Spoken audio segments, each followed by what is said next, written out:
Hello there again, everyone. I'm coming back with a little bit of a look into the last quarter of this year. So energetically speaking, we have been going through a 9-year numerological, and I do find that this is one of the aspects of this year that not a lot of people are talking about, and especially since we are so far towards the end of the year, it seems that sometimes we can easily forget what the numerological essence of the year has brought us during this whole year. Right? At this point, we're already looking towards the next year, and sometimes we can get a little bit too caught up in that, in the future, essentially.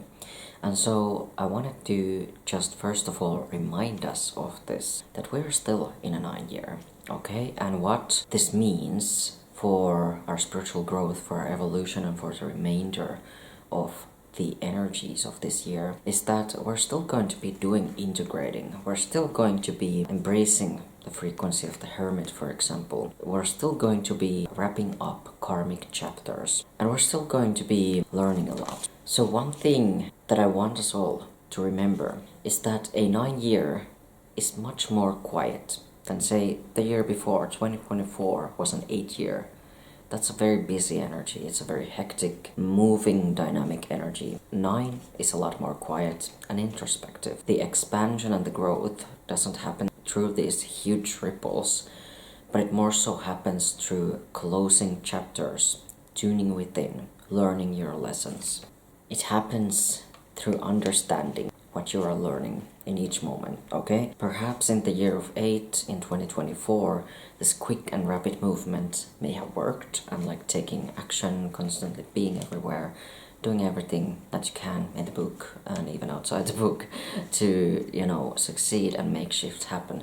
But right now we are dealing with a very different energy. We're going to need to be a lot more present in order to make these shifts happen. Now, that doesn't mean that there isn't a place and time for quick activity. After all, this is the year of the snake, still until February of 2026. So we're still going to be in that snake energy in the Chinese calendar, and that does reward quick action when the opportunity knocks the door.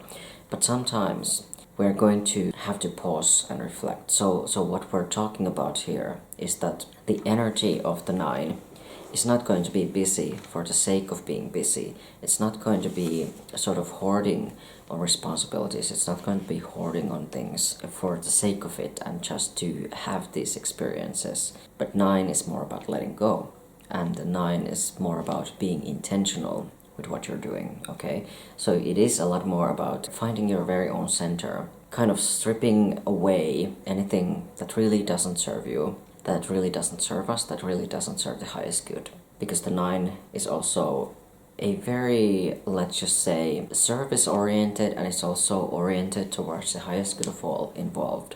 So it is one of the most spiritually in tune, the spiritually evolved numbers, if we want to think about it in that way. While we don't want to rush into the new, the 9 is also always aware of the new. It is aware of number 1, it's aware of 10, it's aware of 0, essentially, that comes after it, technically, in the numerological sequence. So it is aware of this new beginning. So especially right now, in October, we are dealing with numerological number 1 month. And so we're going to be starting to see these new beginnings and perhaps prepare for it. And then, of course, November is going to be 2, and December is going to be 3 numerologically. So that would perhaps deserve a video of its own. But what we're going to be seeing, there's going to be a lot of this integration. Number 2 can also be all about integration as well, and sort of bringing different things together, melding, sort of putting things together, and bringing different people together as well. So this October, especially with it being a number 1 year, this is going to ask us to focus a lot more within ourselves, and not necessarily, of course there's personal numerology and stuff like that, so this could be different for you for many reasons, but the number 1 energy, collectively speaking, is going to ask us to really hone in within ourselves and to find our path, and yes, embrace the hermit energy. Also, the number 1 is corresponding to the magician in the tarot. That's not the only reason why there's like a lot of magic in this time also. We are entering the phase of Halloween, Samhain, where the veil starts to get very thin, so to speak. We'll always have the ability to connect with the higher realms and different spiritual beings as the different realms, but at this time of the year it's especially easy, and it's very much supported by the energetics that are present. So that's a couple of things to be aware of, and especially when we go towards the winter, the pace is going to slow down. So even though there is this, even in December when we have this 3 energy, it's going to be a time of sort of creative cocooning. So we're going to be able to let some things become flourishing as we hibernate. And of course, in like the southern hemisphere, the energy is going to be different. It's going to be summertime in the southern hemisphere. So there, this creative blossoming energy may be expressing itself a bit differently, might be a little bit more active, but still, regardless of this, we are wrapping up the 9-year in December. So before we get into the next part of this video, which has to do with the astrology, I do want to give you one more piece of an advice. Previously, I mentioned there may be opportunities that may come our way, and the advice is to introspect on them before we pull the trigger. Just remember to pause for a second, kind of tune in, okay, is this right? And then decide. And once of course we have decided, we can take action whenever we want. But sometimes it's going to be more and more important to take a little step back and give yourself the time to decide. So if you can take some time to decide, use that time well. Really just tune in within your own self, within your soul, because that's where the true wisdom is going to come from. And that doesn't, obviously that doesn't mean that we should ignore like expert advice and like mentors and stuff. Like, of course it would be a good time to receive that kind of support from people, but we're going to be really advised to also listen to our own hearts during all of this. So the thing about the astrology for the remaining of the year, I will just give you a little overview on what is going on astrologically for the remaining of this year. So the main event is of course post-eclipse sort of background energy. Because when astrological eclipses happen, they start the processes, and as we know, during eclipses and the energy is very much heightened, and we're getting these beginnings of these ripple effects and of these energy waves, transmission between the sun, the moon, and our planet, as well as any other galactic celestial objects. Let's face it, we are more than this solar system. And if you are watching my channel, you already know that. You already probably know that you are a starseed of some kind, and you have probably found certain things about yourself that are not of this earth realm. When it comes to eclipses, the transmission that they bring to us will usually start some kind of a chain of events, a chain reaction, or something.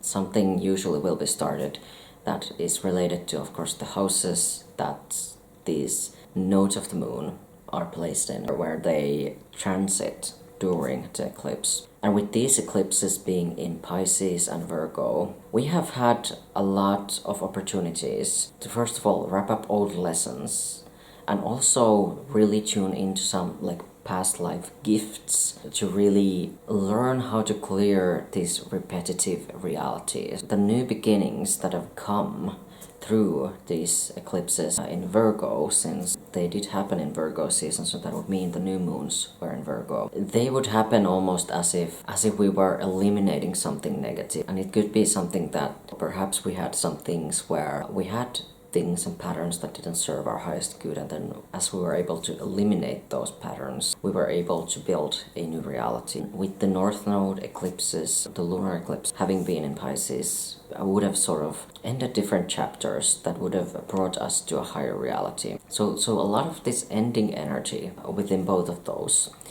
However, the lunar eclipse tends to also fulfill certain wishes and bring up like a culminating energy, whereas the South Node is really more about that clearing and purging energy. So it has been this very interesting dynamics of energy going on. And also we've got Saturn and Neptune, both retrograde in Pisces. Neptune has a bit of a revelatory effect, so it's going to reveal things that have been hidden, veiled away, pushed away, whatever illusions, distortions, all of those are going to be revealed and seen and cleared when Neptune is retrograde.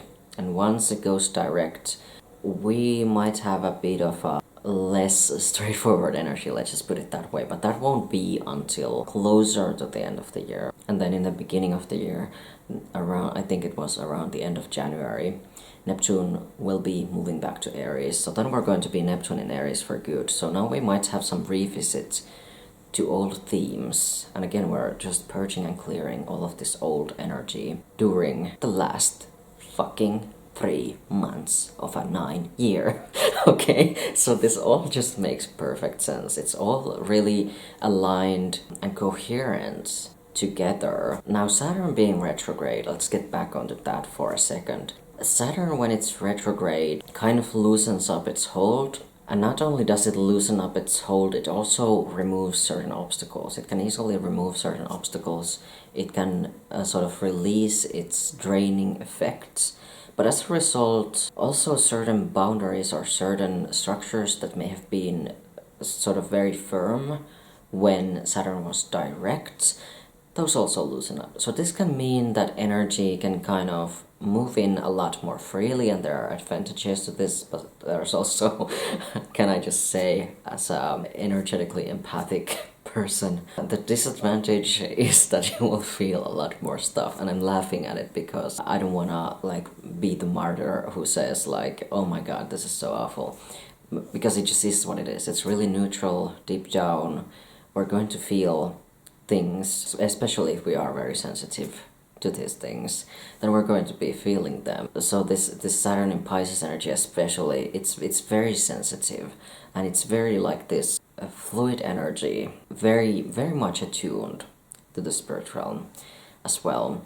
So this can actually bring us really good opportunities to get in touch with that part of ourselves, and to also transcend any limitations that we may have placed upon our spiritual growth, or any aspect of our wellness really, and especially highlighted by the house that is occupied and ruled by Pisces. So just pay attention to that in your chart, because this is going to allow for certain obstacles to be removed from there. It's also allowing more transcendence, more liberation there.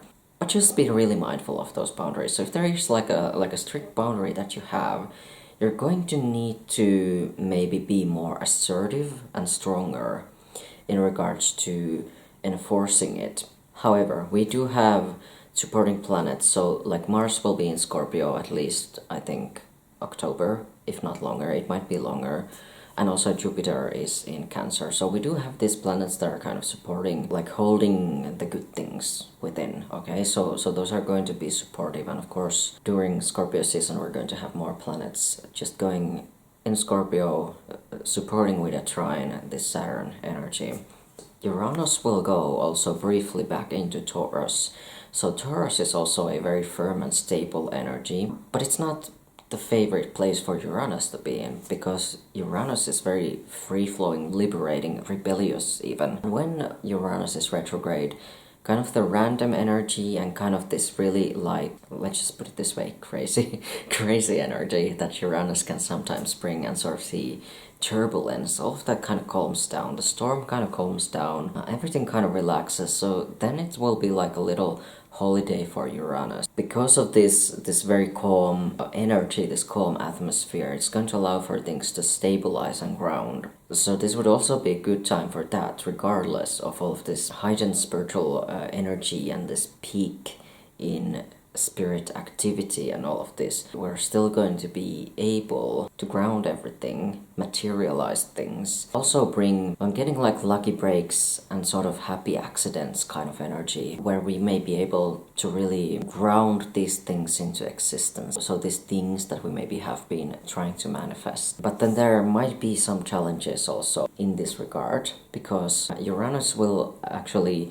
retrograde into Taurus just before Mercury goes retrograde in Sagittarius. So then eventually Mercury retrograde will also oppose Uranus retrograde. As we know by now, Mercury retrograde can be also a bit confusing, can bring about misunderstandings and things like this.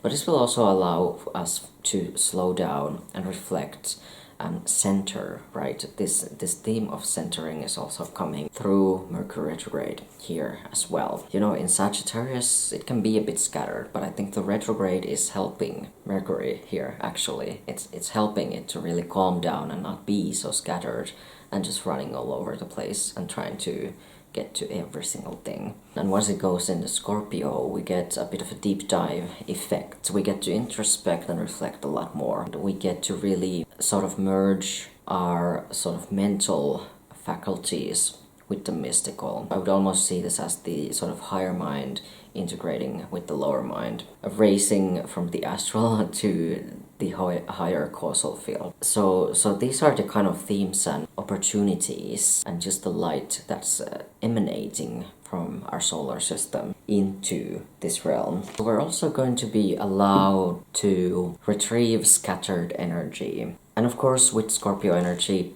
deep transformation is always going to take place, okay? So that's just one thing that I wanted to make sure I mentioned before I wrap up this video. All of this text that I wrote will also be sent to my newsletter subscribers, so if you want to see certain things that I didn't mention in this video, just make sure you subscribe to that newsletter and you will be getting that email as soon as possible. One more thing before I go.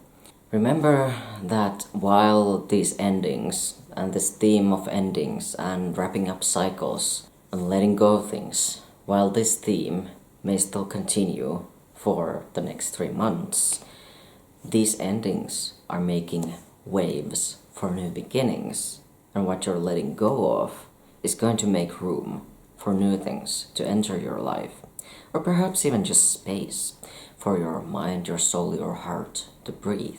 So just try to keep that in mind as we go through this, because what I do feel is that this might still be a little bit intense, even though we are getting a relatively slower frequency for the remaining of the year.